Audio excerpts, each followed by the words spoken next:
Hare Krishna.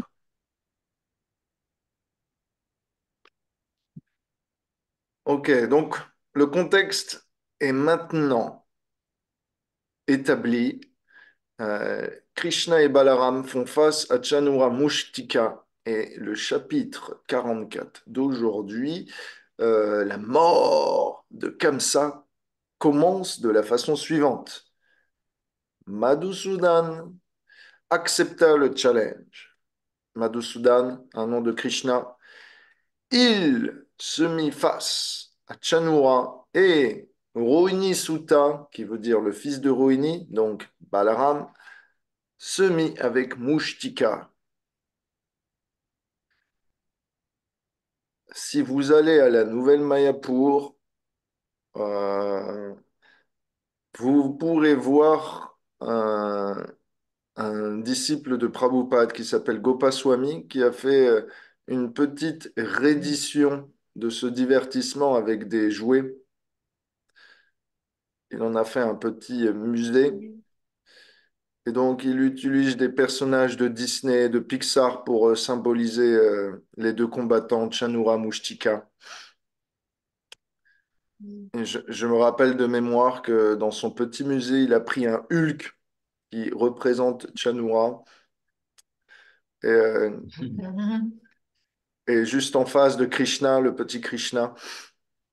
Donc, ils sont très forts. En fait, leur corps est semblable à des corps de géants. Krishna et Balaram pourraient tuer immédiatement les deux lutteurs, mais pour intensifier les émotions du public et pour en même temps prendre plaisir en démontrant à chacun l'étendue de ces techniques de lutteur, Krishna et Balaram vont faire en sorte de prolonger un peu le match. C'est bien qu'on pourra en parler. Eh bien, pour la session de ce matin, ils ont pris les deux défenses d'éléphants qu'ils portaient sur leur épaule. Rappelez-vous, d'un côté, il y a une guirlande et de l'autre, la défense d'éléphant qui repose sur leur épaule. Krishna et Balaram les retournent, les enfoncent dans le sol et se tiennent torse bombé en face de leur adversaire. Alors ils commencent à combattre. Le combat nous est décrit de la manière suivante. Se saisissant main contre main, genou contre genou, tête contre tête, jambe contre jambe, les opposants utilisèrent toute leur puissance, avides de victoire. Euh, Ma question, c'est comment Krishna peut désirer la victoire si la victoire lui est déjà acquise de toute manière? C'est un peu bizarre, non? Comment Dieu pourrait désirer la victoire s'il ne peut pas perdre? Pour montrer la posture, Pour le jeu? la posture qu'on doit avoir. Pour le jeu, pour, euh, pour la posture, ça veut dire quoi ça? L'exemplarité, en fait. L'exemple. Ok, pas de problème. Pour l'exemple, pour montrer que un exécutif, pour un lutteur, on a besoin de combattre avec enthousiasme. Est-ce que c'est ça? Par humilité? Par humilité. Oh, waouh, ça c'est bien dit. Respect pour son adversaire. Uh-huh. Aussi, pas mal du tout. Euh, Pour Même que, si que- Krishna peut avoir la victoire de toute façon, dans tous les cas, ça n'empêche pas d'avoir des désirs. oh, exact. Par humilité, c'était bien dit. Le désir de victoire, Krishna a toujours aussi la victoire acquise. Mais l'idée ici, c'est que Krishna joue le rôle d'un être humain ordinaire. Alors, Mhm. c'est vrai, quelque part, il montre l'exemple qu'il est juste un jeune homme, qu'il est frêle, qu'il n'a pas beaucoup de puissance, et donc qu'il doit désirer la victoire pour sauver ses parents. Et donc, Krishna, comme il joue son rôle d'acteur, il en vient à oublier qu'il est Dieu.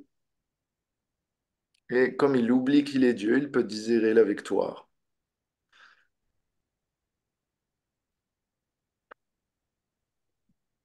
En fait, pour Krishna, c'est un jeu de pouvoir ne plus se sentir Dieu, mais pouvoir se faire passer pour un humain. Comme ça, il peut vivre euh, eh bien, des choses qu'il ne pourrait pas vivre véritablement autrement, intérieurement.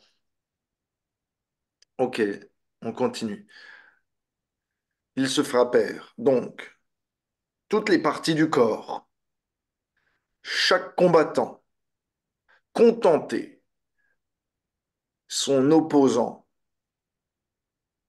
en le tirant d'un côté, en tournant en cercle, en le poussant, en se ruant sur lui, en l'écrasant entre ses bras, en le jetant face contre terre, en courant, sautant sur lui, derrière lui, au-dessus de lui, en dessous de lui.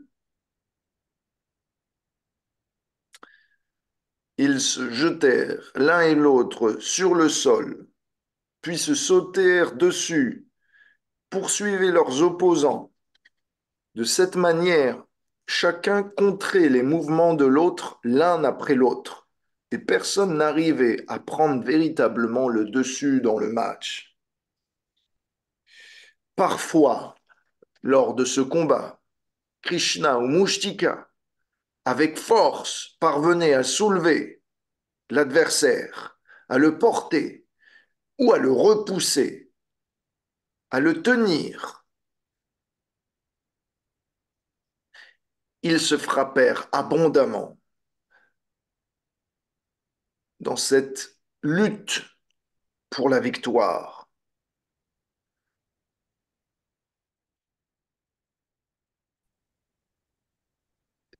Et là, la question c'est comment Krishna peut être blessé si son corps est spirituel?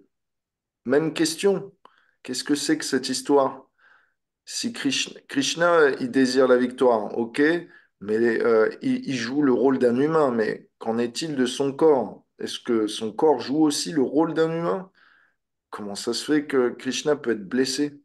Est-ce qu'il ne serait pas éternel et spirituel? Est-ce que vous pouvez éclairer ma lanterne?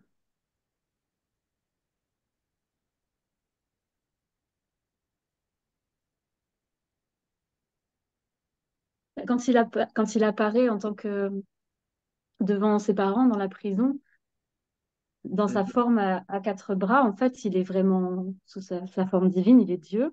Mais après, pour jouer le rôle de l'humain, je pense qu'il incarne aussi un rôle, un corps d'être humain, même Mhm. s'il a ses super pouvoirs. Enfin, c'est peut-être simpliste, mais il habite tellement cet enfant, en fait, ce rôle d'enfant pour ses parents et ceux qu'il aime que Ok, merci beaucoup. En réalité, le corps de Krishna est spirituel à tout moment, qu'il soit lors de son apparence, de sa naissance dans la prison, sous la forme d'un bébé, quand il grandit, quand il fait euh, eh bien, des choses espiègles. Le corps de Krishna, bien que spirituel, eh bien, donne l'impression euh, d'être humain. Mais c'est juste une impression. Pourquoi? Parce que cela permet, en l'occurrence ici, dans l'arène de Mathura, au public de croire au combat et de croire à la possible victoire ou défaite de Krishna. Et donc, le fait que Krishna apparaît blessé intensifie l'affection et la pression du match, l'affection du public et la pression du match. Et donc, c'est comme quand Krishna transpire. Krishna ne peut jamais être fatigué, c'est Dieu, donc il est plein d'énergie, c'est l'énergie infinie même. Mais pour les besoins, selon les circonstances, Krishna apparaît comme cela pour le plaisir de chacun. Et donc, euh, en fait, les deux questions que je vous ai posées, la première et celle-ci, la réponse est pour le plaisir de tous. Pourquoi Krishna désire la victoire? Pour le plaisir de tous. Pourquoi Krishna apparaît blessé? Pour le plaisir de tous. Ok, c'est simple. Ouais. Mais le corps est spirituel.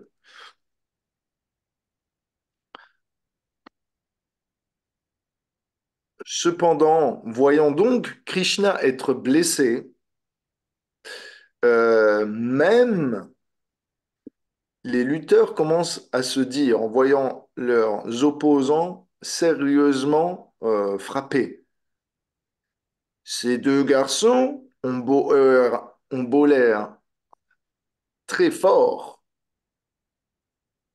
il n'en est pas moins que ce ne sont pas des professionnels de la lutte comme nous. Pourquoi donc le roi Kamsa nous engage de cette manière à les combattre et à dégrader ce noble sport de la lutte dans un combat inégal? Ce ne sont que des garçons et nous parviendrons donc à les battre bientôt. Ça, c'est la confiance des deux lutteurs de leur côté qui se pensent capables donc maintenant d'avoir le dessus et bientôt de finir le combat. Mais ils se disent eux-mêmes que le combat est inégal. Qu'en est-il du public? Voyant Krishna et Balaram ainsi progressivement blessés par les coups et les prises de leur adversaire, ils commencent aussi à protester, considérant que ce match n'est pas honnête, que d'un côté il y a deux êtres faibles et deux êtres forts. Donc voilà aussi pourquoi Krishna a besoin d'être blessé, pour créer un sentiment de compassion chez nous. Sinon, ça ne marcherait pas.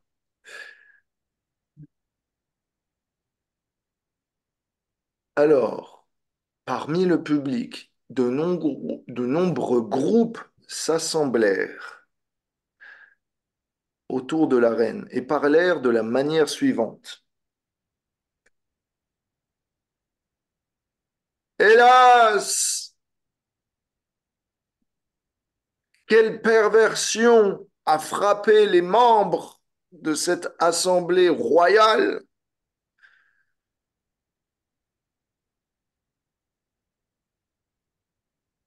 Même le roi qui regarde ce match entre le fort et le faible est frappé du vice. Et cette assemblée aussi, puisqu'elle désire ou continue à regarder ce combat. Ah, une question me vient à l'esprit. Est-ce que l'anxiété du public ou de ces femmes qui protestent dans le public est un manque de foi dans la force de Krishna? Non, c'est juste de l'inquiétation d'amour. De l'inquiétation. Merci pour cette jolie formulément bien posée, euh, Non, non, on s'inquiète pour les grammaticalement Japonais. phrase française. Une petite sushi trad. Une petite sushi trad.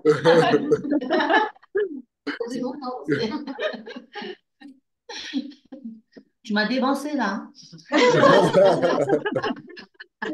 Allez, la relève arrive, Sushi. Bon, Voilà. l'idée, c'est que Krishna apparaît comme un humain. OK. Mais aussi de leur côté, du fait de leur affection naturelle pour Krishna, ces femmes qui avaient donc entendu parler de Krishna et l'ayant vu aussi se promener le jour précédent dans les rues, ont développé une intense affection pour lui et, de par cette affection, ne peuvent pas se souvenir immédiatement ou correctement que Krishna et Balaram sont des dieux tout-puissants. Plutôt, ils ont l'air d'être euh, des avatars divins ou des êtres supérieurs descendus sur Terre pour donner joie à l'humanité.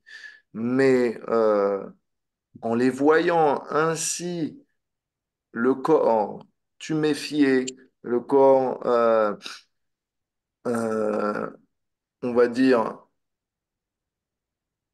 boursouflé, ou je ne sais pas comment on pourrait dire, simplement blessé, eh bien, l'aspect divin de Dieu euh, passe au second plan. Et l'aspect que Krishna veut mettre en avant, celui d'un humain membre de la famille des Yadus, passe au premier plan. Et donc, naturellement, tout le monde y croit. Donc, c'est pas un manque de foi, c'est juste que Krishna couvre chacun eh bien, de son illusion d'amour. Son jeu d'acteur est tellement parfait que, voilà, il stimule la compassion de tous. Donc, la, la foi en Dieu est remplacée par la compassion pour le petit Krishna.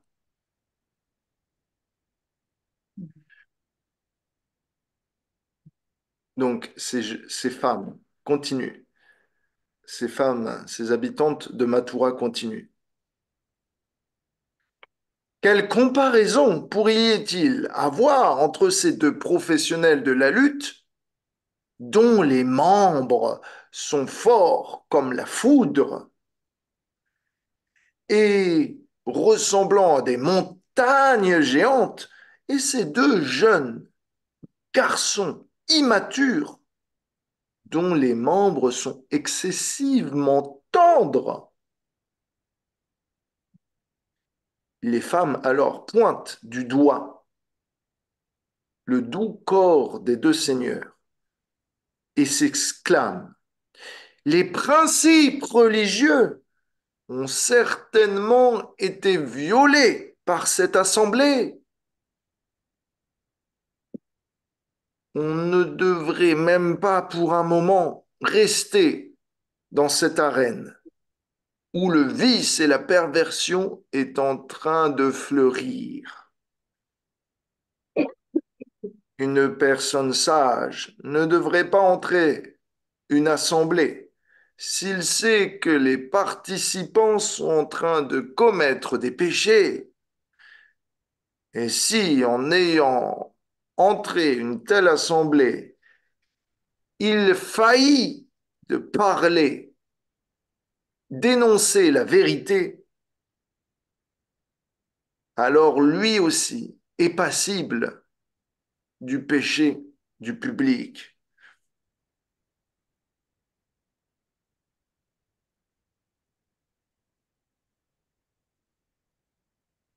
Regardez donc le merveilleux visage pareil au lotus de Krishna, couvert de transpiration et de gouttelettes, dû à ce combat si intense. Il ressemble comme à un lotus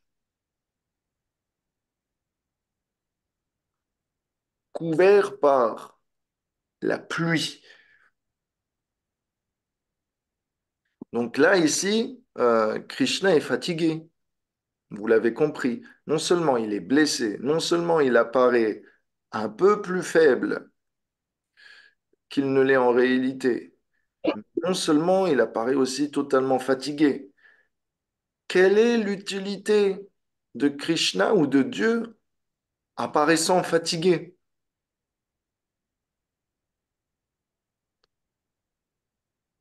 C'est pour intensifier notre amour. Ah, ça commence à venir, hein. Je sens que vous avez compris l'idée. C'est bien. C'est très bien, c'est ça. Euh, il y a aussi un autre point. Pourquoi Krishna apparaît faible, fatigué, humain? C'est pour intensifier le désir de victoire dans son adversaire, pour qu'il croie eux aussi que le combat peut avoir lieu et remporter, peut être remporté. Et donc, d'un côté, c'est pour évoquer la compassion du public, mais c'est aussi pour évoquer la vigueur chez l'adversaire. Et puis, troisième raison, c'est parce que même le corps de Krishna, s'il transpire, s'il est blessé, s'il apparaît faible ou humain, eh bien, cela le rend toujours d'autant plus beau.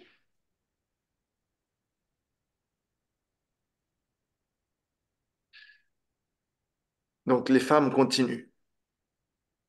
Ne voyez-vous pas le visage de Balaram avec ses yeux injectés de colère sanguin?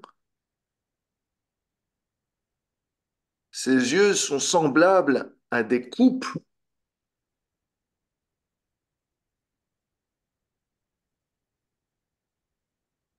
de bronze. Et pourtant, Balaram semble sourire et s'amuser au cours du combat. Oh, combien sont pieuses les habitants de Vrindavan, puisque dans ce lieu, le Seigneur est apparu, se déguisant dans des traits humains, errant ici et là, agissant avec de nombreuses qualités, décoré de magnifiques guirlandes. Ces deux pieds sont adorés par les plus grands êtres de l'univers. Et là-bas, à Vrindavan, dans cette forêt, il joue de la flûte et s'amuse, et bien, à garder les vaches en compagnie de Balaram. Mais nous, que pouvons-nous dire? Que pouvons-nous dire de nos activités pieuses? Puisque la seule fois où l'on peut voir Krishna, c'est une fois ou un moment qui ressemble à une grande calamité.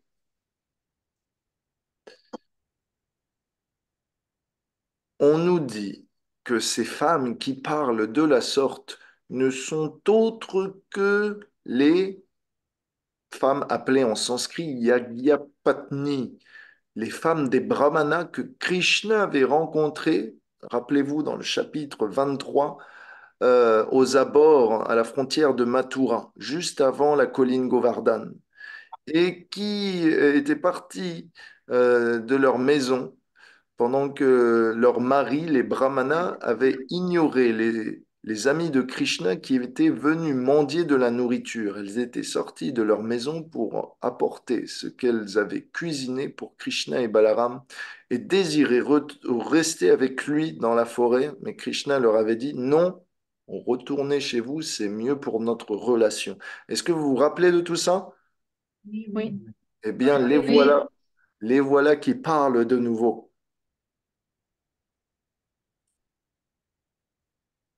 Alors ces femmes, eh bien, de Mathura, qui ont vu Vrindavan, qui y sont allées, eh bien, connaissent bien la différence entre ces deux lieux et connaissent bien la vérité. Pourquoi?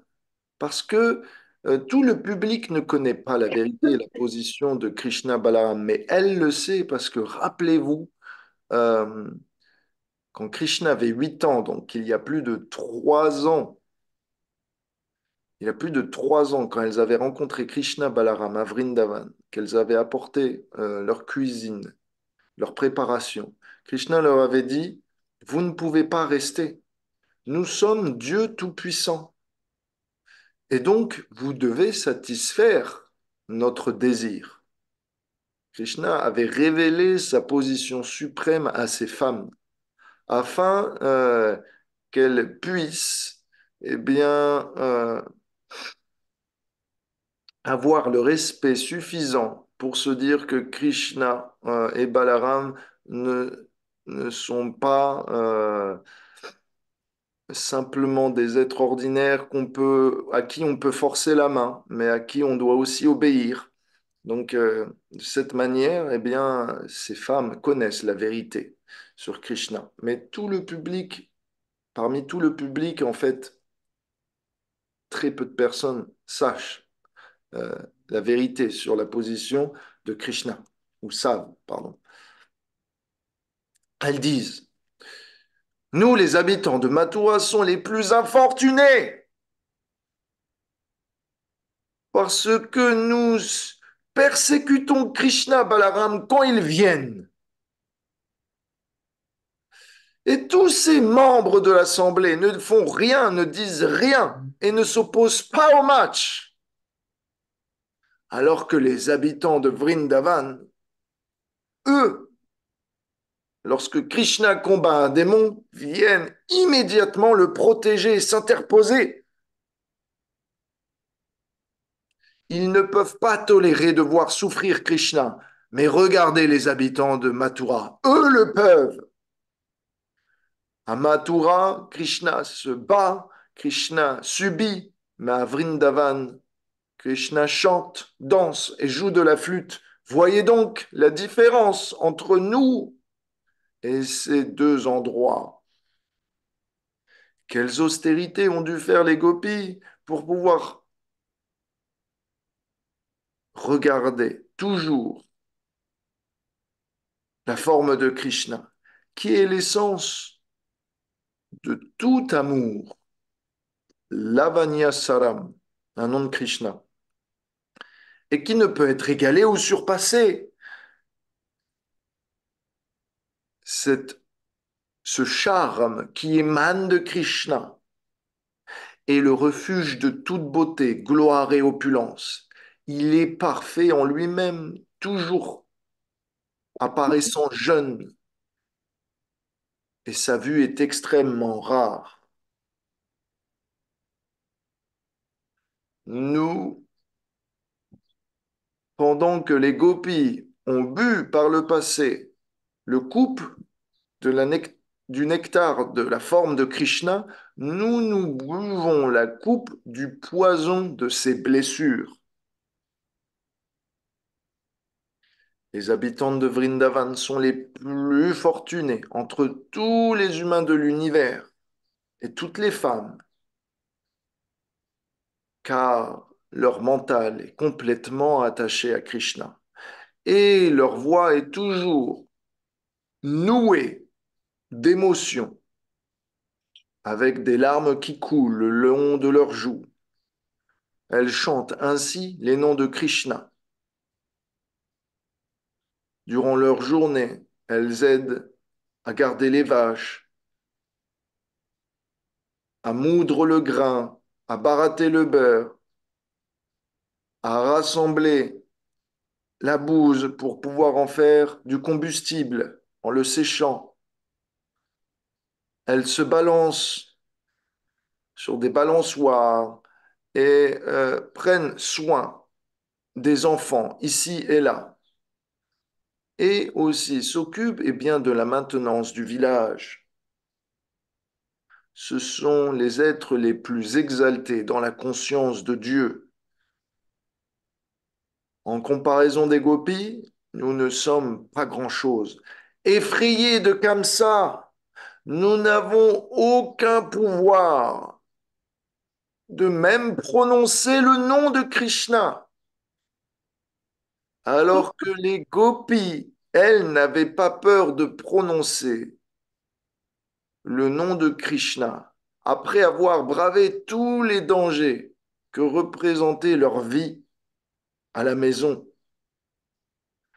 En effet, la loi et la société de Mathura est bien plus restrictive comparée à celle de Vrindavan. Donc là, les Yagyapatni, les femmes des Brahmanas que Krishna avait rencontrées plus tôt, se maudissent de ne pas pouvoir, eh bien, en compagnie de toute l'assemblée, apprécier Krishna, de peur, eh bien, des représailles de Kamsa. Rappelez-vous, les brahmanas, les maris de ces femmes, s'étaient dit, on devrait peut-être retrouver Krishna à Vrindavan et venir lui apporter, eh bien, notre appréciation et s'excuser de nos offenses pour ne pas avoir nourri ses amis qu'il avait envoyés. Mais ils ne le firent jamais. Pourquoi? De peur de Kamsa. De la même façon, tout le monde dans cette arène regarde le match se dérouler, le corps de Krishna se tuméfier, tout en restant en silence de peur de vexer le roi et de se retrouver eux aussi la tête coupée. Donc pendant que tout le monde se tient en silence, excepté ces dévots exaltés, les femmes des brahmanas,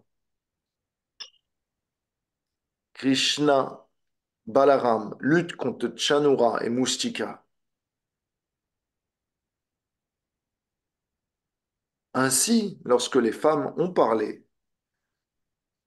le maître de tous les pouvoirs mystiques, Yogeshvar, un nom de Krishna, se décida donc enfin à tuer son opposant. D'après vous, si vous avez bien suivi, vous avez peut-être un indice. Qu'est-ce qui décide Krishna à finir ce match à ce moment et non pas à un autre?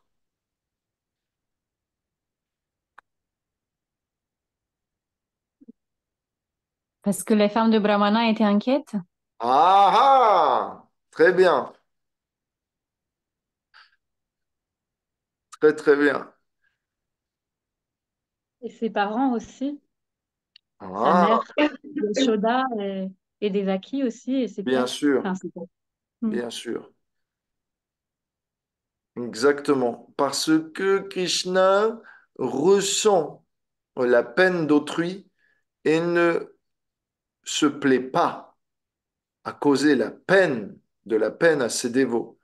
Par conséquent, quand il voit que son jeu d'acteur commence à causer trop C'est ça. d'émotions négatives à son public et que ce qui était de la compassion au début se transforme en stupeur, en effroi, en terreur, Krishna se dit que le jeu d'acteur doit maintenant cesser et que la vérité doit apparaître. Donc la leçon ici, c'est que celui qui endure de la peine dans son service pour Krishna verra tous ces obstacles sur sa route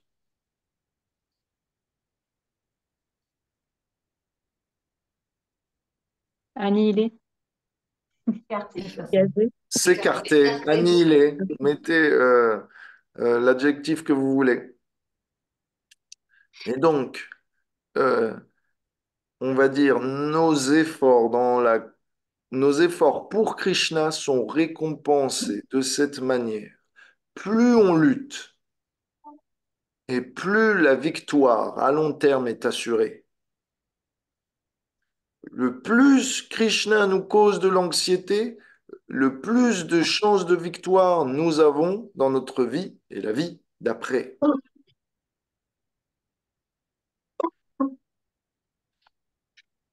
Et donc, même si des fois vous pourriez parier un billet sur d'autres personnes que Krishna, dans ce match, Krishna paraît pour l'instant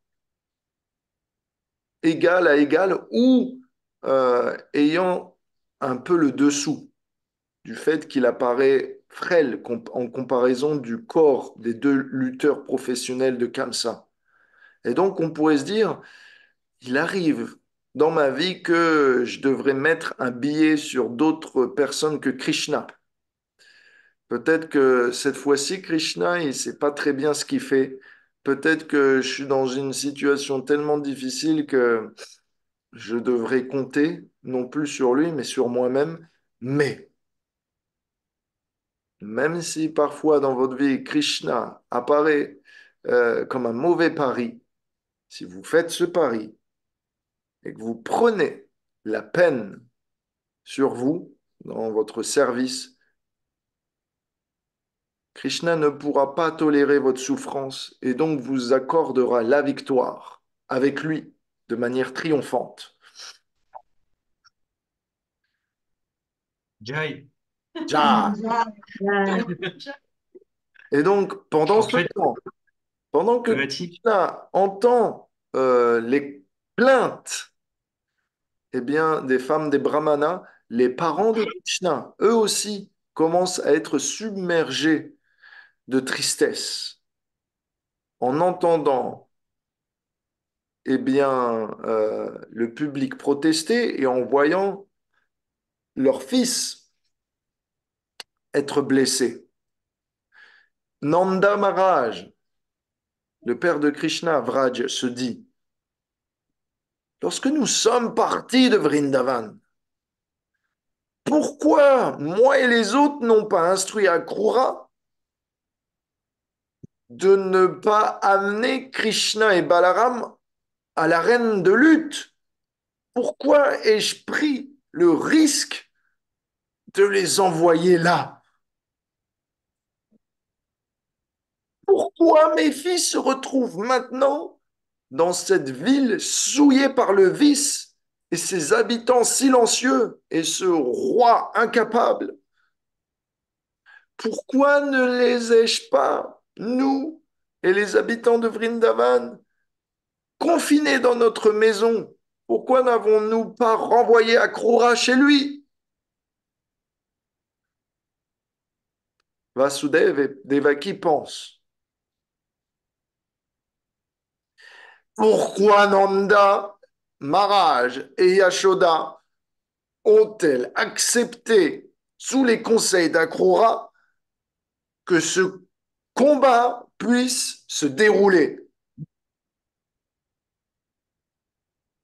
Donc Vasudev et Devaki blâment Akrura et Nanda Maharaj et Yashoda, pendant que Yashoda Maharaj et Nanda se blâment, eux et toute la communauté ainsi qu'Akrura.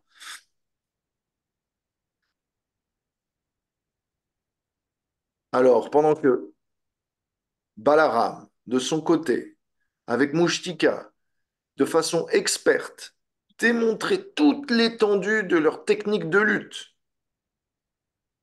de la même façon que Krishna le faisait.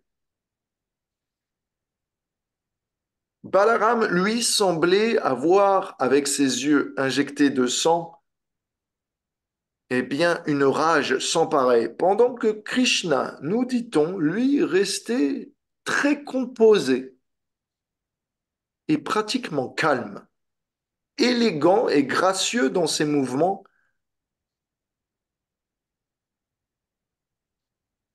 La transpiration que les deux héros avaient sur leur corps faisait que leur euh, forme était encore plus bruyante et luisante. Et on pouvait distinguer sur leur visage, eh bien, leur sourire. En réalité, si Krishna est composé et que Balaram était énervé, bien que souriant, c'est parce que Balaram représente la colère que Krishna, ou contient la colère que Krishna, que celui-ci garde en lui, ou ne manifeste pas. Et donc, la colère de Krishna ne s'exprimera pas à travers lui, mais à travers Balaram.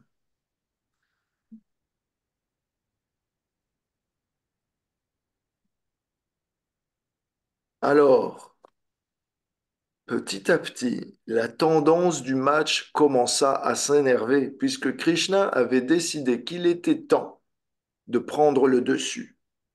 Ses coups devinrent de plus en plus puissants et il semblait frapper euh, comme la foudre la montagne du corps des deux lutteurs.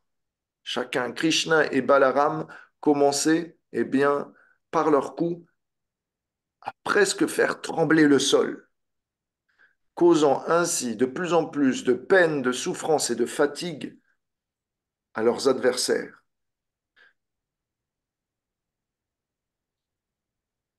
En même temps, on nous dit qu'au fur et à mesure de combat, progressivement la mentalité des deux ennemis de Krishna, Balaram, commença à changer. Sous le contact de la forme du Seigneur et sous la vision de sa forme charmante et de son attitude élégante, ils devinrent tous les deux attirés par Krishna Balaram. Et donc, appréciant la qualité de leurs ennemis au milieu de leurs sentiments de colère, furieusement, Chanura attaqua Vasudev, donc le fils de Vasudev, avec la vitesse d'un aigle et le frappa de ses deux poings sur la poitrine, mais pas plus étourdi par ce démon, pas plus étourdi euh, qu'un éléphant le serait en étant frappé par une guirlande de fleurs. Hari, le seigneur Hari, le libérateur, donc un autre nom de Krishna, attrapa Chanura par ses bras et le fit tourner plusieurs fois dans les airs jusqu'à le jeter en l'air pour qu'il retombe lourdement sur le sol. Ses habits, ses cheveux, sa guirlande, totalement détruite, éparse par terre. Le lutteur tomba raide mort, comme une énorme colonne qui s'écroulerait sur le sol. Krishna nous dit le Harivamsha, alors euh, se souvient. Plusieurs des lutteurs ont été tués par celui-ci, par le passé, pour donner gloire à cet idiot de roi Kamsa à cause de sa perversion. Donc Kamsa est aussi coupable du meurtre de nombreux lutteurs. Je dois donc en finir avec Chanura maintenant et immédiatement passer à Kamsa. Ainsi, pendant qu'il réfléchissait, Krishna faisait tourner le démon et le lança. De son côté, voyant que Krishna avait passé la vitesse supérieure, Balaram, Balabaladra, ici un autre nom de Balaram, prit Mushtika et d'un point, immédiatement, de façon nonchalante, comme si de rien n'était, à la surprise de tous, vint à lui donner un coup de poing si brutal que la mort vint à le foudroyer, comme une crise cardiaque pourrait le faire. Le démon trembla de tous ses membres, vomissant du sang, et tomba sans vie au sol, comme un arbre pourrait le faire déraciner par le vent. Alors, Shala, pardon, le lutteur, Kuta, attaqua Balaram, le meilleur d'entre tous les combattants. Et celui-ci aussi, de la même manière nonchalante, mais de manière joueuse, vint, comme si de rien n'était, à le tuer aussi de ses poings. Alors, Shala, Toshala, contre les lois morales de la lutte et du sport, puisqu'ils avaient peur de Krishna, s'approchèrent dans son dos pour attraper ses jambes. Normalement, on doit, dans la lutte, attaquer son adversaire de face et toujours attaquer au-dessus de la taille. Ils approchèrent ainsi de manière silencieuse, mais Krishna les vit et donna un coup de pied arrière. Alors, ainsi, Shala et Toshala frappés de cette manière, eh bien, tombèrent raides morts. Ainsi, Chanura, Mushtika, Kuta, Shala, Toshala, les 5 meilleurs de lutteurs comme ça, ayant été tués, tout le reste des lutteurs et de la troupe de Kamsa, ainsi que leur coach, ont fui pour leur vie. Pourquoi les lutteurs fuyèrent pour leur vie? Parce que Krishna et Balaram étaient trop forts, d'une part,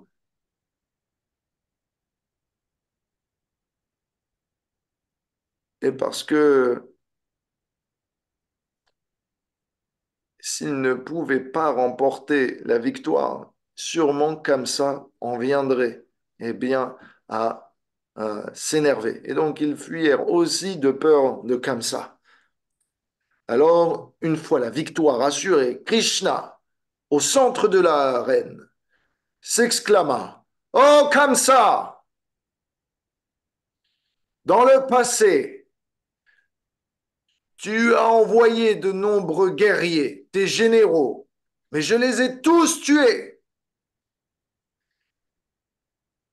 Et aujourd'hui encore, je les ai réduits en poussière. Maintenant, je vais aussi t'envoyer à la poussière et tu atteindras, toi aussi, une destination supérieure. Alors, voyant la situation, Kamsa était terrifié. Voyant les provocations de Krishna, Kamsa ne savait pas quoi faire. Il sentait la mort arriver. Pendant que le roi essayait de se composer et de décider ce qu'il devait être fait, Krishna Balaram appela ses jeunes amis, les pâtres, à venir le rejoindre pour danser, chanter, célébrer leur victoire. De peur de Kamsa, ils n'osaient pas bouger, mais Krishna les appela de manière ferme. Alors tous vinrent se joindre et dansèrent si bien que euh, le tintement de leurs clochettes de cheville se firent entendre en rythme. Les disciples de Srila Prabhupada qui ont commenté ce divertissement disent que Krishna vit ses amis célébrer sa victoire de la même manière que, eh bien, on célébrerait la victoire euh, de notre champion national. Donc, voyez un match de foot ou un match de boxe et vous voyez votre champion national gagner les Jeux Olympiques et remporter la médaille d'or pour la France, eh bien voilà, voilà, si vous êtes passionné de sport, vous vous levez, ou si vous le connaissez, vous venez le congratuler. Donc ils font cette comparaison. Pendant qu'ils allaient, eh bien, jouer au centre de l'arène avec Krishna et Balaram, ses amis, les pâtres, vinrent à sa demande, eh bien, à tester leur force contre eux. Alors Krishna et Balaram se laissèrent battre par ses amis encore et encore. Voyant cela comme ça, se disait, Tant, regarde, Krishna a tué mes meilleurs combattants et voilà qu'il se fait défaire par de jeunes garçons. Comment est-ce possible? Donc, comme ça, voyant que les amis de Krishna qui jouaient avec lui arrivaient à prendre le dessus sur la lutte, Krishna, bien sûr, les laissait faire à sa demande. Il voulait instiller en comme ça encore plus de peur. Quelle peur? Non seulement moi et Krishna Balaram, nous sommes capables de t'anéantir, mais aussi toute la communauté des habitants de Vrindavan a suffisamment de force pour te battre. C'était le message envoyé de cette manière à Kamsa pendant que Krishna et Balaram jouaient avec leurs amis à la lutte. Effectivement, les amis de Krishna se dirent, lorsqu'ils virent le combat, ils se dirent, c'était un match sacrément difficile. Mais nous savons bien que par le passé, à Vrindavan, nous avons maintes fois aussi battu Krishna et Balaram à la lutte. Donc, s'ils sont capables de vaincre les adversaires les plus coriaces parmi les troupes de Kamsa, nous aussi pouvons le faire. Et nous allons montrer au monde que nous sommes capables de battre Krishna et Balaram aussi. Et de cette manière, la communauté de Vraj et de Vrindavan sera connue par tous les habitants de Mathura comme la meilleure à la lutte. Alors ainsi, les amis de Krishna et Balaram vinrent à faire un match d'exhibition pour le plaisir du public et du roi. En réalité, pour le plaisir du public, mais pour l'anxiété du roi. Donc, euh, les pâtres n'étaient pas heureux parce que il y avait un mort, mais parce que Krishna avait réussi à gagner. Et tous, excepté Kamsa, alors exultèrent que Krishna et Balaram aient pu gagner. On entendait des cris dire Excellent! Excellent! Excusez-moi, je dois brancher mon ordinateur une seconde.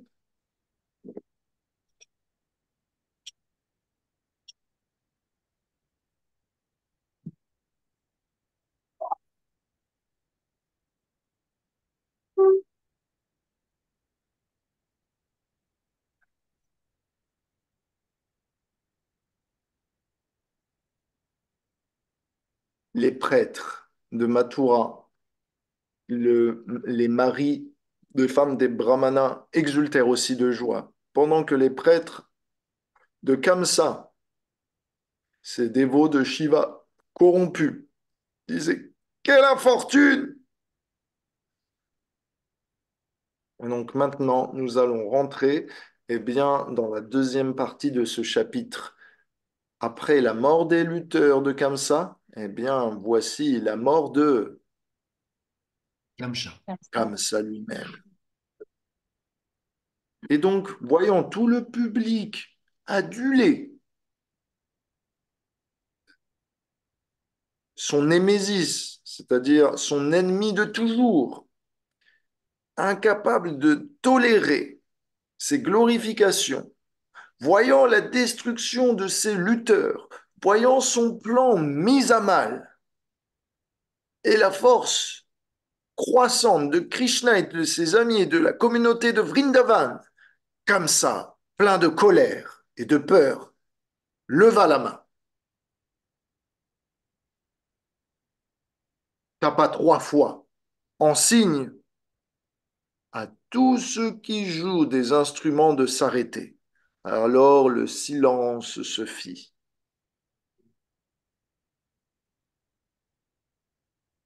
Mais dans le ciel, nous dit-on, on entendait toujours des cris de victoire de la part des anges, de ces êtres célestes, des devas tels que Brahma, Shiva, qui disaient victoire à Govinda! Keshava a tué le démon Chanura! Et donc, même si Kamsa avait fait arrêter la musique, Krishna, Balaram et les pâtres continuaient à danser et à célébrer et à jouer, à sauter ici et là, voyant de cette manière que lui n'était plus respecté du tout, que ses ordres n'étaient pas du tout respectés par ses habitants de Vrindavan. Kamsa dit alors: emmenez ces deux fils de Vasudev hors de la cité, confisquez la propriété des pâtres et arrêtez ce vaurien de Nanda.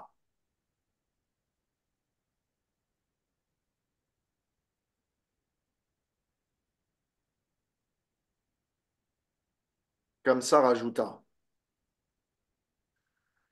ces deux garçons sont démoniaques parce qu'ils ont tué des lutteurs dans une exhibition, puisque personne ne peut venir à les défaire. Ils devraient simplement être emmenés hors des murs de Mathura, capturez Nanda, jetez-le en prison, enchaînez-le, ne le tuez pas pour l'instant. Secrètement, ce Nanda a protégé mon ennemi, Krishna. Il devrait donc perdre toutes ses possessions. Ainsi, Kamsa ordonna de la sorte son service de sécurité, qui s'activèrent et s'approchèrent de Vasudev, de Devaki, de Nanda Maharaj, des pâtres, pour les encercler progressivement et les emmener hors des murs. Alors, Kamsa, de fureur et la peur croissante, le faisant perdre toute raison, ajouta: est-ce que, juste petite question, est-ce que la connexion est bonne ou c'est moi, il y a un truc qui passe pas? C'est bon? C'est moyen, ça Non, va, mais c'est moyen, mais ça va. Ok, parce que je vois que ça, de temps en temps, il y a des pertes Ouais, des d'image coupures. sur la Moi, capture. ça va. Ok. Tant que le son va, on va dire, ça passe. Mm. Il n'y a pas de Alors, souci avec le son. C'est juste ok, l'image. c'est juste l'image. Comme ça, ajouta: tuez Vasudev!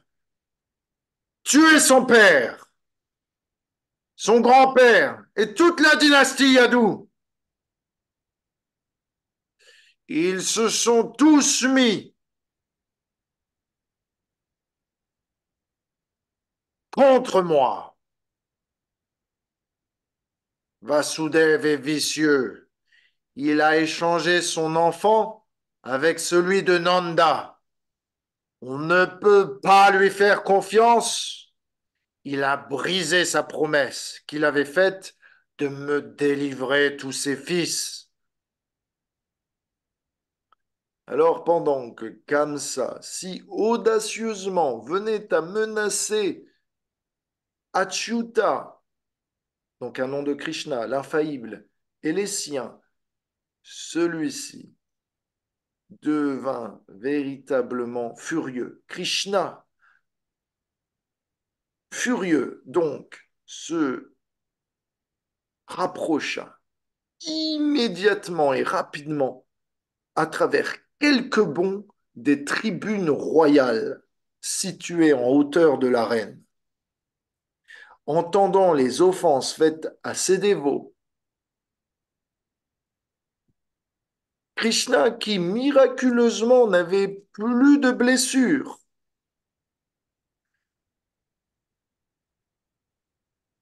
se rapprocha de Kamsa. Voyant ainsi Krishna approchant comme la mort, Kamsa se leva rapidement et dégaina un sabre et prit un bouclier. Alors, épée en main, Kamsa bougea rapidement d'un côté et de l'autre, comme un aigle pourrait tourner autour de sa proie. Mais Krishna, dont la force est irrésistible, saisissa puissamment le démon, de la même façon que Garuda, le fils de Tarksha, se saisirait d'un serpent, pardon, attrapant Kamsa par les cheveux. Krishna, de l'autre main, frappa sa tête et enleva sa couronne, qui tomba par terre dans un bruit retentissant. Alors le Seigneur, indépendant, support de tout l'univers, le traîna parmi les gradins jusque dans l'arène. Il traîna comme ça d'un côté et de l'autre de l'arène, pendant que celui-ci, étourdi de la situation, perdit son armure, lâcha son épée, fit tomber son bouclier. Krishna, de cette manière, après quoi se jeta sur le corps de Kamsa, après l'avoir traîné de gauche à droite, et le roua de coups. Kamsa était si effrayé de Krishna que le simple parfum de son corps le fit tomber de la plateforme royale avant qu'il se fasse traîner.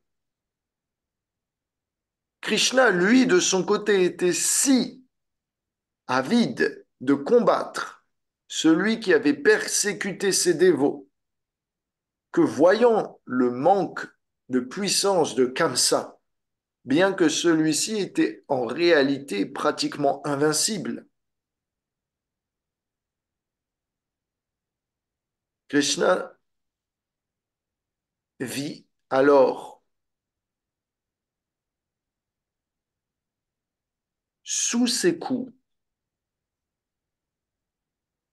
Kamsa perdre son souffle.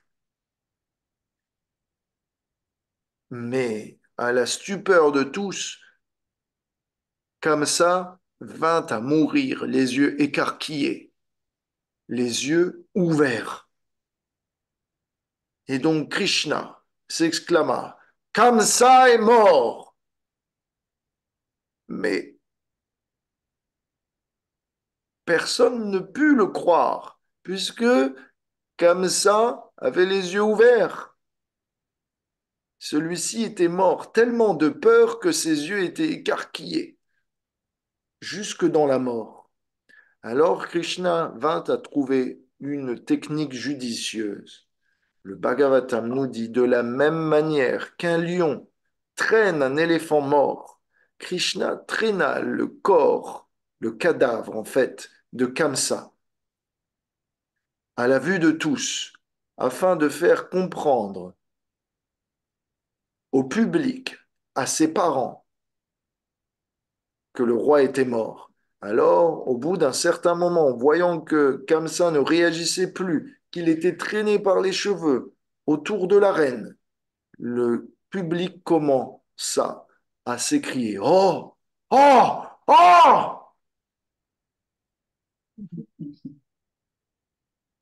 Alors, la reine vint à se remplir de cris de stupeur.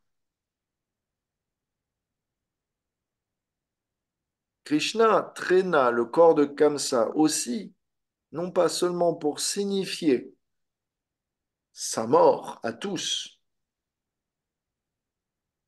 mais aussi pour satisfaire ses parents. qui avait subi tant de peine. Le corps de Kamsa était si géant que le fait de l'avoir traîné causait un sillon. Le corps de Kamsa était si lourd que cela venait à créer un canal. Aujourd'hui, euh, ce canal est appelé la rivière de Kamsa ou le canal de Kamsa et vient rejoindre euh, la Yamuna. Donc le corps de Kamsa était lourd, puissant, grand. Quelque chose d'incroyable alors est dit. Kamsa, puisqu'il avait toujours été de peur, absorbé en pensée dans le Seigneur suprême, jusqu'au moment de la mort,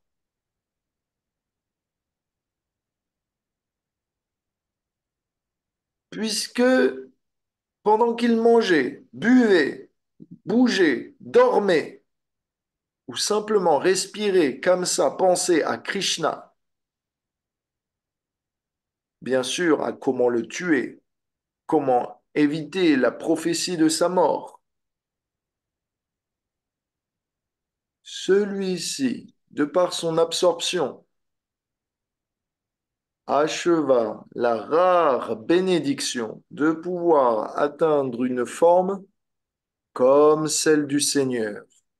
Autrement dit, comme ça, vint à atteindre un corps spirituel semblable à celui de Krishna. Il vint à rejoindre le monde spirituel.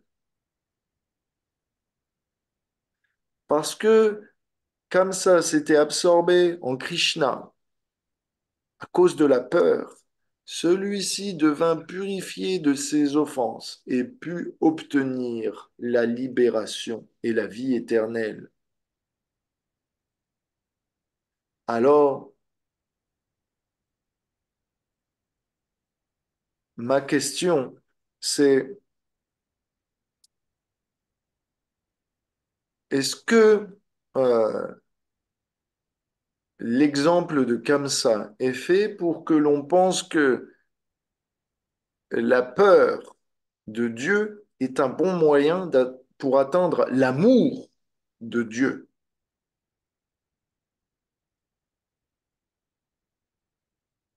Qu'est-ce que vous en pensez?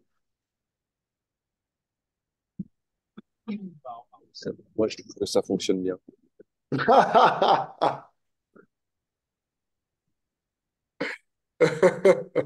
On a peur de ces représailles, oui. Pas mal du tout. Ça fonctionne bien. Et certes, on peut voir que ça peut, dans un certain, on va dire, à une certaine échelle, fonctionner. On va dire que les traditions religieuses les plus basses fonctionnent sur la peur et parviennent à convaincre leurs adeptes de cette manière. Et donc, ça peut stimuler, c'est vrai, ça peut fonctionner bien. Mais l'exemple de Kamsa n'est pas fait véritablement pour montrer cela et faire dire cela. Non, l'exemple de Kamsa, euh, c'est pour montrer, écoute bien, Sébastien, écoutez tous, c'est pour montrer que quiconque vient au contact de Krishna et parvient à penser à lui, particulièrement au moment de la mort, vient à atteindre la perfection. Même si cela est fait avec des mauvaises intentions. Si vous vous souvenez de Krishna au moment de la mort, Krishna ne s'occupe même pas de savoir si c'est bien fait, pas fait, mal fait. Oh, pardon, si c'est bien fait, mal fait, à moitié fait. Krishna vous donne tout. Il se donne lui-même. Ça veut dire quoi? Ça veut dire que tous nos sentiments peuvent être engagés pour Krishna et peuvent, eh bien, porter fruit. Et donc, je mets quand même euh, une petite leçon, c'est que on connaît les offenses faites au Saint-Nom. Si vous êtes souvent affilié au programme de l'ISKCON le matin, parfois on entend les 10 offenses faites au Saint-Nom. Est-ce que quelqu'un les a déjà entendues? Oui, oui, Oui, en Ouais. anglais. oui, Oui. oui. Ok, donc je ne vais pas les énoncer, vous les connaissez, mais juste avant, on dit que celui qui fait ses offenses au Saint-Nom ou à Dieu de manière répétée ne peut jamais atteindre l'amour de Dieu. Donc on doit comprendre que le cas de Kamsa est spécial et qu'une miséricorde spéciale lui a été accordée. Ne tentons pas de devenir euh, Comme des ça. dévots de Kamsa. Voilà. Oui. On est des dévots de Krishna, pas des dévots de Kamsa. OK? Donc, donc notre absorption en Krishna n'est pas euh, pour penser à lui, comment le tuer, comment lui nuire, comment venir à nuire à l'ISKCON pour qu'à la fin de notre vie, on puisse retourner à Krishna parce qu'on a vraiment bien réussi à pourrir la vie de tous. Non. Euh, Notre idée, c'est on va essayer de faire de notre vie une offrande à Krishna de manière positive. Et de cette manière, positivement, nous allons penser à lui et cela, pardon, va bénéficier tous. Mais globalement, Une question? oui, Oui, qu'est-ce qu'a fait comme ça pour mériter une telle grâce? eh bien, Non, le karma, la réponse est qu'il a simplement pensé à Krishna. Sa vie était autour de Krishna. Sa vie est, Oui, malgré oui, lui, j'entends bien, mais il peut y avoir d'autres personnes qui sont aussi malveillantes dans leurs intentions pour Krishna et qui pensent de mauvaises idées pour Krishna toute leur ah, vie. waouh, Pourquoi comme elle est ça, super ta lui? question. Pourquoi lui? Qu'est-ce qu'il a fait de spécial avant? Ok, Qu'est-ce qui fait que lui ok, a la grâce? je vais te dire, donc, elle est super ta question. C'est dans sa vie précédente, comme ça a été appelé, on l'avait dit il y a longtemps, c'était dit dans les débuts du 10e chant, comme ça a été appelé Kala Nemi. C'était un petit-fils ou un des fils de Hiranyakashipu. OK? Oui, Donc oui, c'était un oui. gros démon. Et ce démon avait été tué par un avatar de Vishnu qui s'appelle Ajita, l'invincible. Mais vous avez bien compris, si comme ça a repris naissance, c'est qu'il n'avait pas atteint la libération. Mm. Donc dans sa vie passée, Kamsa avait déjà été tué par Dieu. C'est ce que Narada Muni lui avait dit, et compté d'ailleurs. Donc comment ça se fait qu'il n'avait pas déjà atteint la libération? C'est parce que dans cette vie, il a été tué non plus par un avatar, mais par Krishna lui-même, la source de tous les avatars. Et donc quand Krishna, il arrive sur Terre, quand Krishna arrive une fois par année de Brahma, c'est-à-dire une fois tous les des milliards et des milliards d'années, Krishna donne une musique corde spéciale qu'il n'offrirait pas à d'autres moments. Et donc, le fait que Kamsa soit gracié de cette bénédiction, c'est pas à cause de lui. C'est grâce à Krishna et à sa miséricorde immotivée qui est supérieure à la miséricorde de tout autre avatar aux formes de Dieu. Donc c'était un moment spécial dans l'histoire et Kamsa sut en prendre avantage d'une manière ou d'une autre. Est-ce que ça répond à ta question? Oui, oui, oui, tout à fait. Ok. Merci.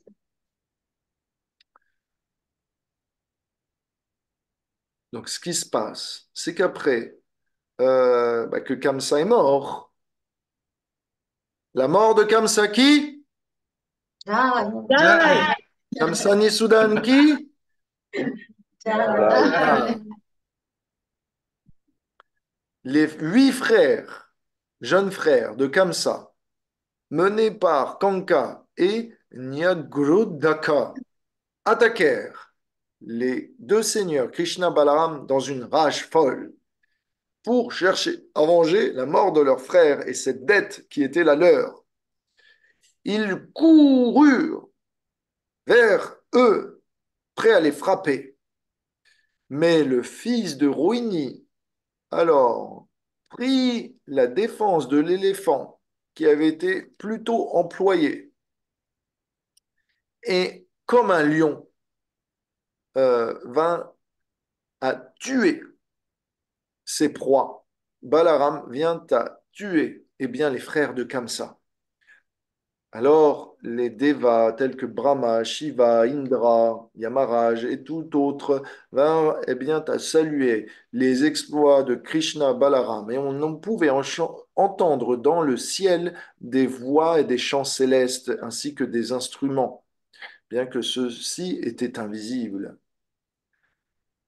Maintenant, les femmes de Kamsa et des frères de Kamsa. Kamsa avait plus d'1 millier de femmes. C'était un homme à femme. Et donc, elles vinrent, bien, s'attrouper autour de leur mari défunt. Et elles vinrent, le Bhagavatam nous décrit, à embrasser leur mari sur le sol et à pousser des complaintes en se lamentant avec des larmes qui coulent le long de leur visage. Elles disaient, hélas, ô maître, ô cher être aimé, ô toi qui connaissais la morale et les valeurs religieuses, ô toi qui étais compassionné, doux de cœur, le protecteur des plus faibles,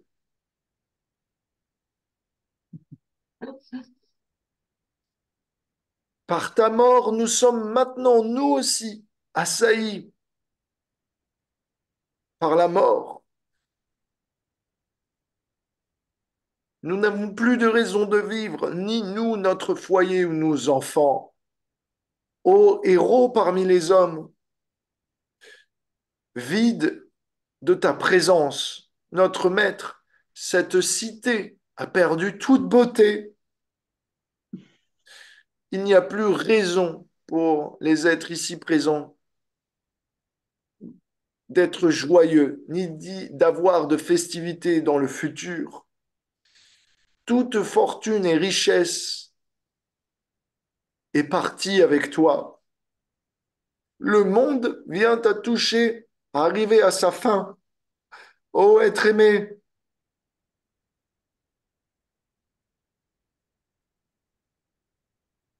Euh, donc cette description, bien sûr, est totalement opposée à ce que était Kamsa, mais vous connaissez, l'amour rend aveugle.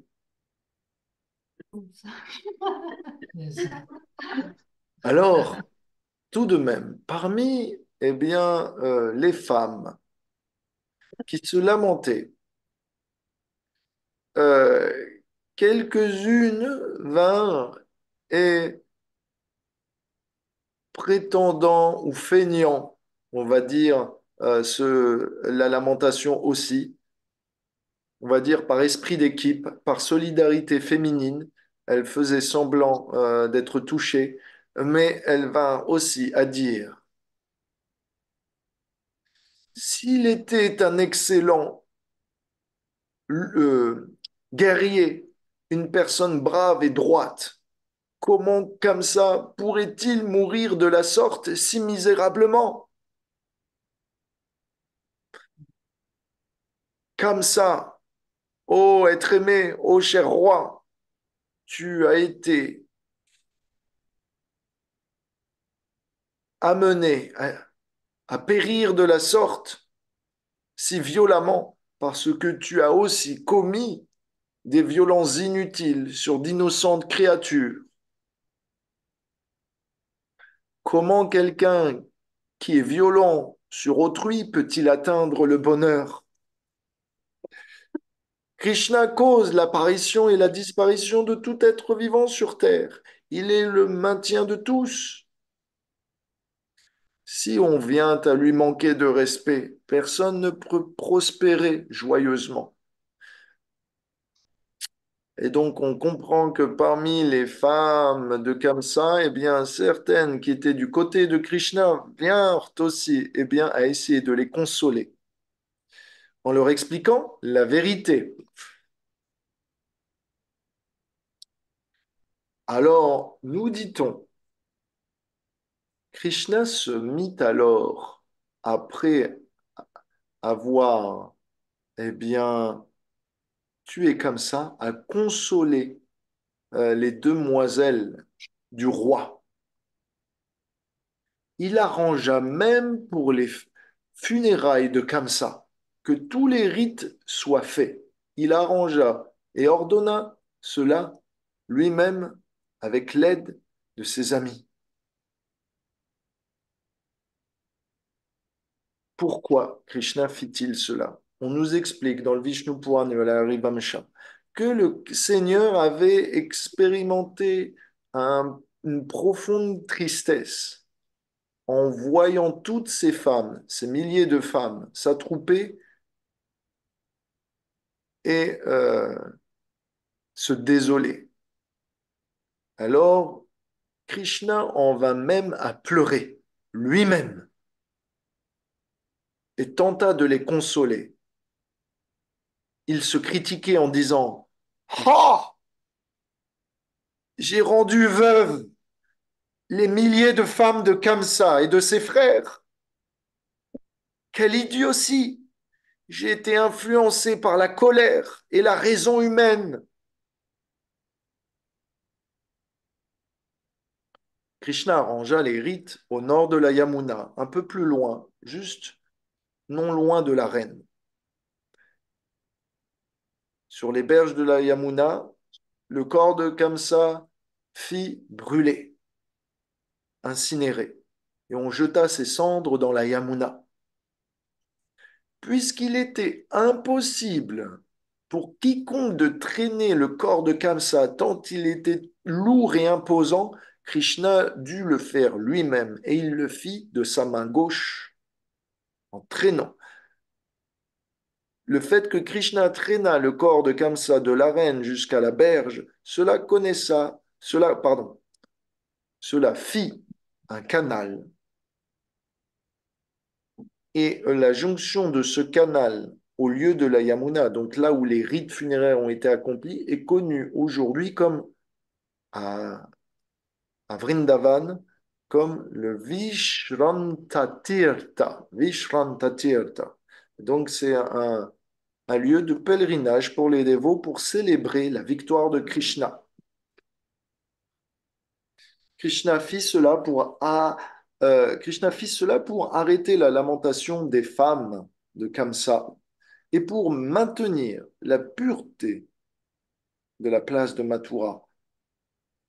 Pendant que Krishna s'occupa du corps de Kamsa, Balaram s'occupa du corps de ses frères. La leçon, mes chers amis, elle est la suivante. C'est que Kamsa avait tué quand même six bébés frères de Krishna Balaram avant qu'ils viennent à naître. Donc, en gros, Kamsa avait tué les 6 grands frères, ce qui aurait dû être les 6 grands frères de Krishna Balaram. Et pourtant, il était décidé, Krishna, à arranger ses funérailles, les funérailles de Kamsa, pour que celui-ci atteigne une destination supérieure.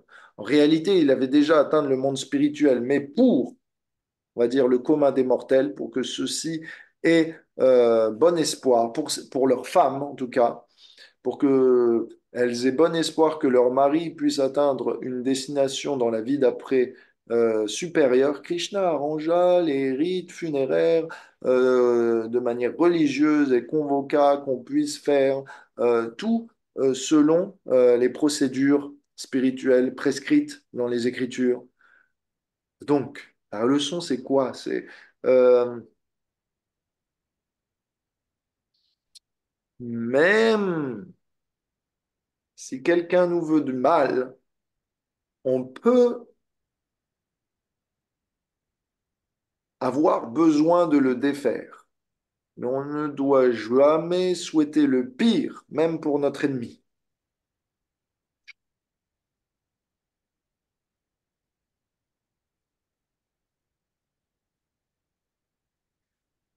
En gros, on devrait être le bien souhaiteur ou le bienfaiteur de tous et non pas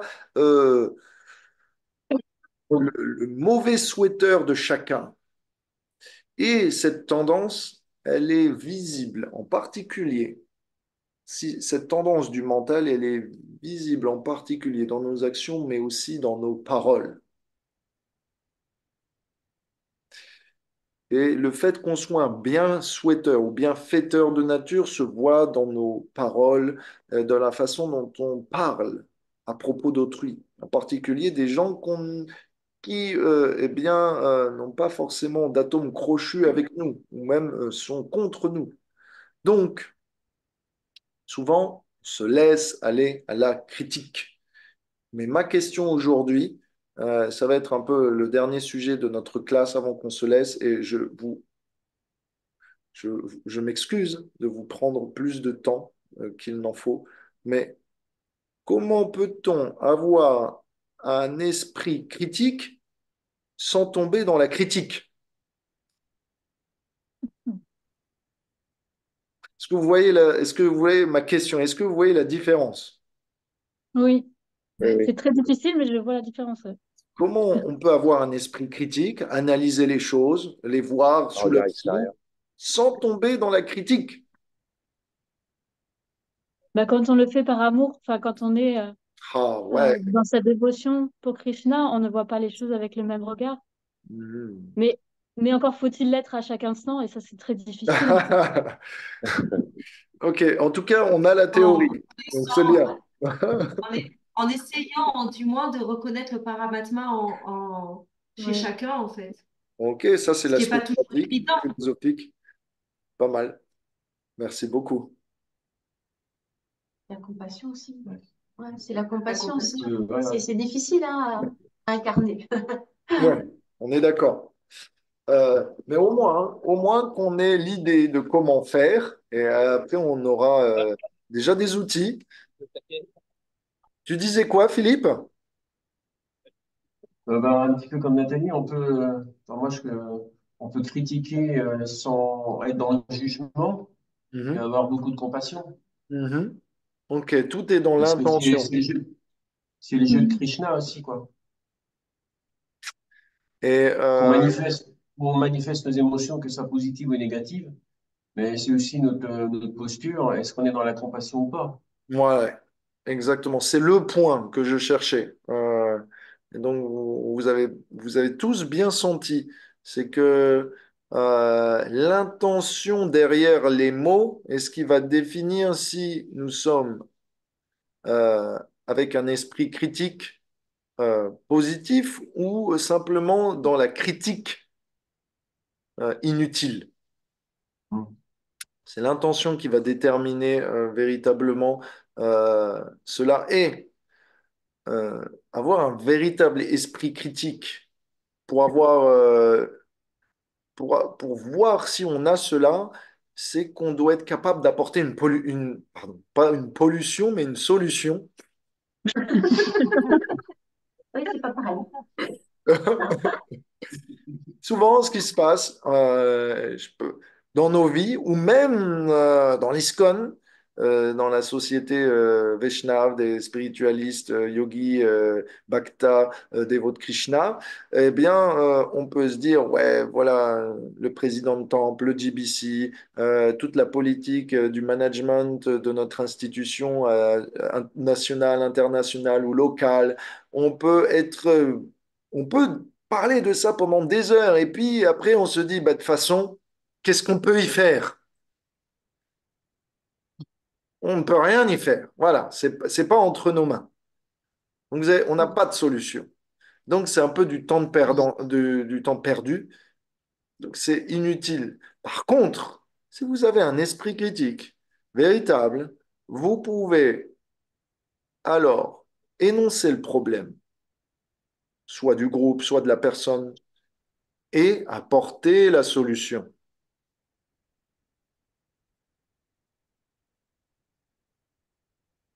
Par exemple, je vous donne un exemple. C'est un exemple enfantin, mais c'est un exemple qui marche bien.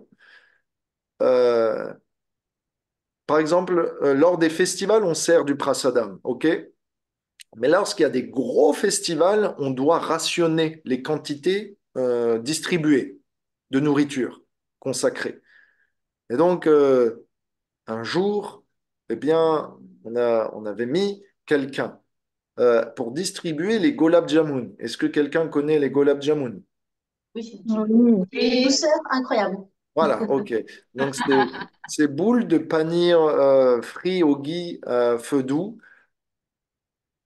Ouais. et imbibé de jus d'eau de rose sucrée. Mm. Et donc, on avait dit un par personne. Sinon, vous ne pouvez pas en distribuer suffisamment à tout le monde.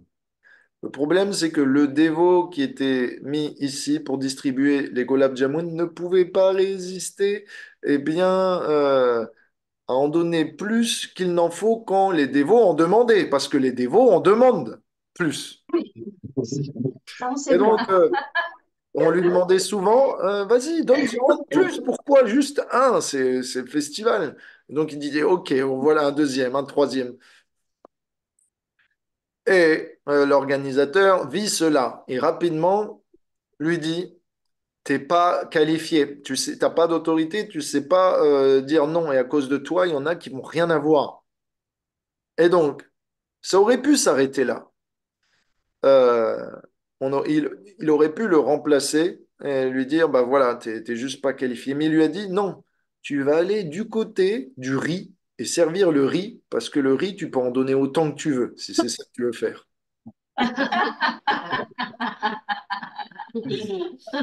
Voilà. Il a reconnu sa Donc, qualité. voilà, exactement.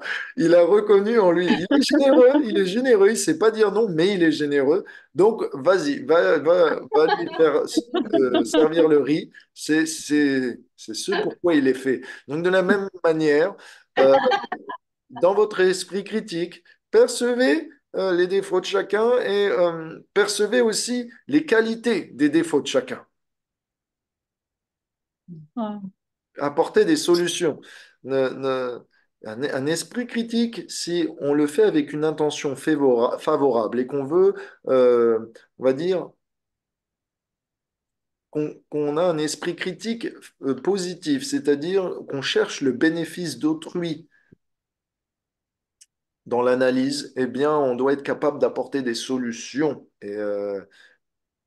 Et donc, de cette manière, on fait avancer les gens autour de nous plutôt que de les faire sentir rabaissés. Et donc, voilà, un véritable esprit critique apporte des solutions aux problèmes. Il souhaite l'amélioration des faiblesses d'autrui. Il est capable de parler d'une telle manière que le problème est présenté, perçu, compris, en commettant le moins de violence verbale possible.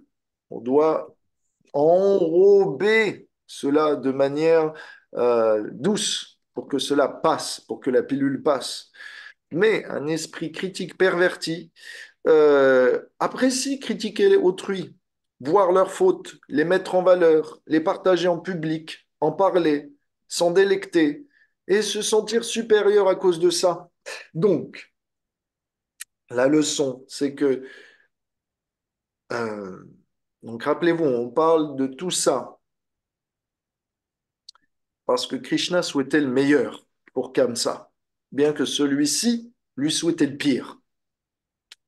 Donc, dans nos mots, dans nos actions de tous les jours, euh, on devrait être capable de percevoir en nous là où notre esprit critique commence à dévier vers la critique. Et on devrait être capable de glorifier Krishna autant que la masse des gens aiment critiquer autrui. Autrement dit, euh, il faudrait devenir expert dans la glorification de Krishna plutôt qu'expert dans l'énonciation des fautes d'autrui. Mm. Si vous êtes expert dans les glorifications de Krishna, vous n'aurez pas le temps de critiquer autrui, parce que Mm. cela vous captivera suffisamment pour ne pas vouloir vous embêter avec ce genre de sujet fade. Donc, mon petit, le point, c'est quoi? C'est plus on évite la critique, plus on est capable de s'absorber dans les gloires de Krishna. Le temps qu'on utilise pour l'un sera le temps qu'on n'utilise pas pour l'autre. Et le temps qu'on parle de l'un sera aussi le temps qu'on n'est pas capable de se concentrer sur l'autre. Donc, plus on se laisse aller à la critique et moins on sera capable de faire notre pratique spirituelle. Et donc voilà, en gros, un dévot, comme Krishna n'a pas le temps de voir les fautes en autrui, il les voit que quand cela est nécessaire. Maintenant, ma question, attendez, ouais, on est à la fin, donc ça va, en 3 minutes, ça devrait le faire. Ma question, du tac au tac, comment ça se fait que Krishna, il va pas consoler ses parents, les revoir, et qu'il s'occupe des veuves de Kamsa avant? Ça vous paraît pas un peu gros? Toute sa vie, il a été séparé de ses parents. Toute sa vie, ses parents ont été torturés pratiquement. Krishna est venu tuer Kamsa pour eux et il s'occupe, avant de les retrouver, des veuves de Kamsa. Qu'est-ce que ça veut dire? Montre l'exemple. Ok, quel est l'exemple?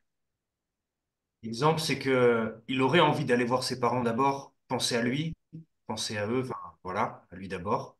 Mais il s'occupe d'abord des autres. Hmm, c'est un très bon point. Krishna. Faut bien vous dire que des milliers de femmes qui pleurent, qui s'exclament, ça fait du bruit. Voilà, Ouais, déjà une femme qui pleure au désarroi, euh, ça fait du bruit. Mais alors des milliers. Donc, vous imaginez tout ce vacarme dans l'arène. Est-ce que vous pensez que c'est propice à des retrouvailles après de longues années? Non. Imaginez, imaginez que, voilà, euh, vous avez été séparé de votre mari parce qu'il est parti pour une opération extérieure. Il revient après des mois d'une opération militaire. Et au moment où il revient, il y a votre grand-mère qui vient à la maison et qui pleure toutes les larmes de son corps. Est-ce que, qu'est-ce que vous faites? Est-ce que, qu'est-ce que le mari ferait? Est-ce qu'il va pas essayer de consoler la grand-mère d'abord pour enfin retrouver paisiblement sa femme, ou est-ce qu'il va essayer d'avoir euh, des mots doux pour sa femme et ensuite consoler la grand-mère? Krishna, lui, il a décidé, d'abord, je console, non pas la grand-mère, mais les veuves de Kamsa, et ensuite, eh bien, je m'occupe de mes parents. Parce que, avec un tel bruit, avec une telle effusion de malheur, de larmes, on ne peut pas vraiment apprécier le moment de nos retrouvailles correctement. Et donc Krishna avait besoin de créer l'atmosphère propice, parce que c'est un moment unique et qu'il avait besoin de le chérir. Et puis Krishna aussi donne l'exemple. À un autre niveau, c'est qu'il n'est pas capable de tolérer la souffrance d'autrui, que ce soit de sa famille ou en général. Krishna n'a même pas besoin de faire de toute façon une distinction entre sa famille et les autres, puisque nous sommes tous finalement des âmes, et donc nous sommes tous partie de la famille de Krishna. Et donc le fait qu'il s'occupe des veuves avant ses parents montre qu'il se sent responsable des conséquences de ses actions. La leçon, c'est quoi? C'est que lorsqu'on fait un service pour Krishna, on doit être conscient des conséquences de notre service sur autrui. On doit se sentir concerné si notre service vient à heurter autrui. Et donc, un service pour Krishna qui néglige autrui, d'autres âmes, eh bien, est pas en fait un service pour soi et pour Krishna. Si on veut vraiment le satisfaire, il faut que notre service soit fait au moins dans l'intention de plaire à chacun. Ainsi, Krishna et Balaram vinrent à libérer, après s'être occupés des veuves, leur père et mère de leurs chaînes, leur ont offert obéissance en touchant leurs pieds avec leur tête. Vasudev et Devaki étaient présents dans l'arène, mais ils étaient enchaînés toujours comme prisonniers. Alors, quand toutes les personnes sont parties de l'arène, que le calme était revenu et que l'intimité pouvait enfin être présente suffisamment, Krishna vint se présenter devant leurs parents après, 11 ans de séparation. Mais Devaki et Vasudev, ne connaissant Krishna et Balaram comme les deux seigneurs tout-puissants de l'univers, ou simplement le Seigneur tout-puissant et son expansion, simplement se tinrent sans dire un mot, les mains jointes. Ils étaient appréhensifs et ils n'embrassèrent pas leur fils. Pourquoi Devaki et Vasudev étaient prostrés dans le silence, n'offrant ni leurs obéissances à Dieu, ni embrassant leur fils? La réponse est la suivante. C'est parce que à la naissance, Krishna avait montré ses opulences, s'était révélé comme Dieu. Et ici, maintenant, il avait tué Kamsa, prouvant véritablement sa divinité de nouveau. Euh, voyant cela, Vasudev et Devaki avaient du mal à concevoir Krishna et Balaram aussi comme leurs fils, mais aussi les considérer comme Dieu. Mais parce que aussi, Krishna s'était fait leur enfant auparavant, Balaram aussi, ils ne pouvaient pas non plus considérer Dieu totalement uniquement comme cela, mais aussi ils devaient le considérer comme leur enfant. Il y avait toujours cette relation. Et la tradition, la règle, c'est qu'on n'offre pas nos obéissances à notre enfant. Donc ils n'offrirent ni obéissance et n'embrassèrent pas. Ils ne savaient plus sur quel pied danser. Ils ne savaient plus s'ils étaient des parents ou des serviteurs, s'ils devaient s'adresser à Krishna Balaram comme des dieux ou comme des membres de leur famille en tant qu'enfants. Finalement, après un moment, Vasudev et Devaki relevèrent Balaram et Krishna qui vinrent offrir leurs obéissances à leurs pieds et ils offrirent des prières glorifiant leur suprême nature divine, se rappelant de leur naissance incroyable. Quelle est la différence? Et c'est le dernier point. Je vous promets, c'est la fin. Ok. C'est le dernier point. C'est quelle est la différence entre Vasudev et Devaki avec Nanda Maharaj et Yashoda? Quelle est la différence entre ces deux parents? C'est que Nanda et Yashoda ne sont pas habitués à offrir des prières glorifiant leur fils comme Dieu. Ça n'est pas dans leur goût.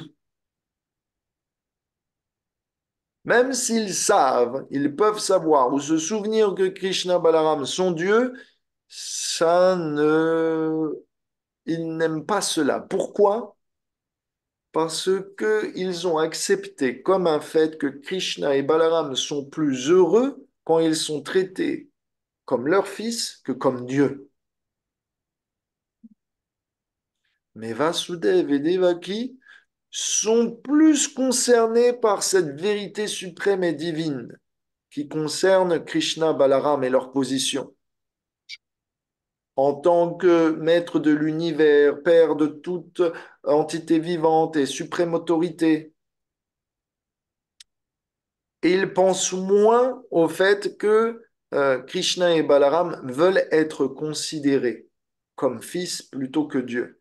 Cette vérité philosophique est plus présente dans leur esprit et donc, naturellement, avec leur expérience, ils offrent des prières qui glorifient Krishna Balaram comme Dieu. Donc, la leçon, le mot de la fin, c'est quoi? C'est d'abord apprenez à connaître Dieu, qu'il est Krishna, et ensuite aimez-le tellement que vous pouvez devenir qualifié pour le percevoir différemment. Ce sera le mot de la fin. Est-ce que vous avez des questions, des corrections, des commentaires, des sentiments à partager? En fait, moi, j'avais juste une réflexion par rapport aux parents de Krishna et les épouses de Kamsa et ses frères. Mhm. Et je me disais, en fait, les parents de Krishna étaient enchaînés physiquement, mais ils avaient Krishna dans leur cœur. Donc, Mhm. d'une certaine manière, ils étaient plus libres que les femmes de Kamsa. Elles étaient libres physiquement, mais elles n'avaient pas Krishna dans leur cœur. Donc, pour Krishna, c'était peut-être aussi une façon de montrer le service, d'aller chercher les gens qui se sentent libres, mais qui ne le sont pas vraiment. Ils sont enchaînés. S'il vous plaît, applaudissez. Merci Lalita. C'était très bien senti. Volleyball. C'était bien dit, bien senti. Et, merci. Merci de nous éclairer de la sorte, de voir que Krishna est compassionné pour les âmes déchues qui ne peuvent pas Oui, apprécier Dieu dans leur cœur. oui. Donc, eh bien, ça nous rappelle notre mission. Oui. Voilà, mais Merci, je Nathie. sais, je sais que vous êtes tous engagés dans cette mission. Donc, je ne vais pas faire le moralisateur. Merci beaucoup, Lalita. Est-ce que quelqu'un d'autre veut partager? Non, il y a tellement de choses. Sébastien, parle plus proche du micro. C'est pas moi qui parle, justement, c'est le problème. Il y a plein de monde qui parle. Je suis entouré. Je suis entouré. Ok. Ok. C'est pour ça que j'ai éteint le micro pendant tout le voyage. Il y avait le Ok. moteur et tout. Ok. En tout cas, je vois que on allie plaisir spirituel et vie de rêve.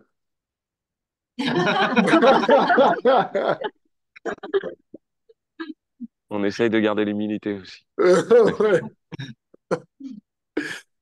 Ok, je vous retiens pas plus. Vous avez faim, le ventre gargouille. Moi, j'ai mes tours à Merci chanter. à toi. La journée commence. Et peut-être, j'avais Oui. une question de logistique, peut-être, par rapport à la semaine prochaine. Est-ce que si la team Mada n'est plus à Mada, peut-être que tu pourrais dormir plus longtemps ou chanter tes tours avant? Ah, Parce ça que m'intéresse. dimanche, je ne sais pas où vous serez, Chris, Lalita, et vous serez En retour sur France, la métropole en France.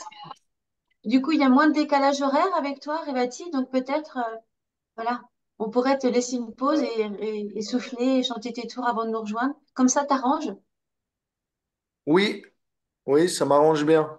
Euh, Voilà. Parce on sait et on apprécie tout l'effort que tu fais chaque dimanche depuis des semaines. Voilà, on sait, voilà. Merci encore. Et donc, à notre tour d'alléger peut-être et de voir quel horaire te conviendrait mieux. Comment Eh on peut bien, s'arranger. si cela convient tout le monde, l'heure française pourrait être de 9 à 11. Je crois que c'est ça qui vous arrange le mieux, hein. Il y a C'est c'est déjà? bien. Non? De 10 à 11 pour nous, de 10 à 12 pour nous, c'est bon. De 10 à 12, ok, on fait ça de 10 à 12, heure Ah bon? française. Mais non, non, c'est le contraire. Mais Non, non, c'est ce qu'on fait là actuellement. ça change rien là. Ça change Au rien. Portugal, Il vaut mieux faire Elle propose, 14 mais heures, elle n'est 16 pas heures. prête. Mais oui, non, 10-12, c'est déjà ce qu'on fait. Excellent. Je t'en- Merci Nat d'avoir.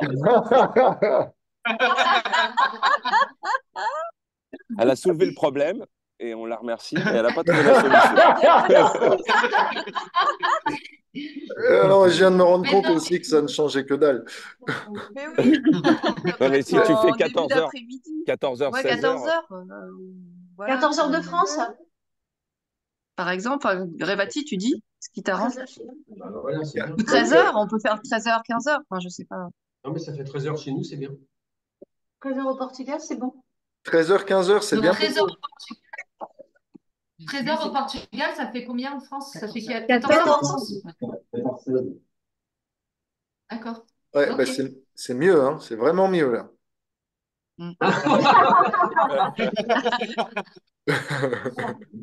Donc, on dirait quoi? 13h, 15h, heure française? Portugal. Non, Ok. 14-16. 14 heures 14-16. heure française. Ah oui, 14-16. 16. Ok. 14 heures heure française. 14 14 heures, heures, 16 heure heures française. française. Ok. Et donc, Allez. vous Une, avez, deux, trois, Gigi. vous aurez réussi à manger avant ça? Oui, oui, oui. Oui. Oui, oui, Oui? bien sûr, Révati, on s'organise. Ok. Parce que je sens que je vais entendre des bruits de fourchette et de cuillère. Non, non, non. Ah non, c'est bon. Ok. Et donc, T'entendras peut-être la digestion. et le ventre plein, vous n'allez pas vous endormir. Non, on mangera léger. Non. On mangera Léger, léger. Ok. épicé. Voilà. Ok. Pour On bien verra réveiller. si les caméras tournent au noir ou que vous fermez les yeux. Je ne considérerai pas que ce sera de la méditation, hein, on est d'accord. Excellent. En plus, ce sera la cesse de tous les enfants, c'est parfait. Ok. 14h, 16h, c'est le mieux qu'on puisse faire. Alors, merci. Adjugé vendu. Merci, c'est un super arrangement, c'est un bon plan. Ok, bah écoute, merci à toi, Bon Révati, plan d'avoir pour joué le moi. jeu. Merci. Moi, ça me fait quoi? Ça me fait 8h du matin, donc c'est quand même mieux là. Ah ouais. Donc, on ne tolérera plus les retards, hein, par contre, hein. Voilà, exactement. En échange de ça, je promets qu'on commencera à l'heure, mais qu'on finira peut-être pas à l'heure. On Si tout le monde commencera est à d'accord l'heure. avec ça, On commence- Adjugé. voilà. Eva est avec Krishna. Merci à tous. Merci à toi, Révati. Merci à toi. Merci. Alors, Merci. merci pour votre enthousiasme et votre interactivité. Voilà, toute gloire à vous pour votre service magnifique de créer des communautés ici et là, de former les gens, de partager le message de Christ, d'être joyeux comme vous êtes et merveilleux comme vous l'êtes. Continuez comme ça, votre vie sera un succès. Quant à moi, je prie pour nous, pour que Krishna veuille bien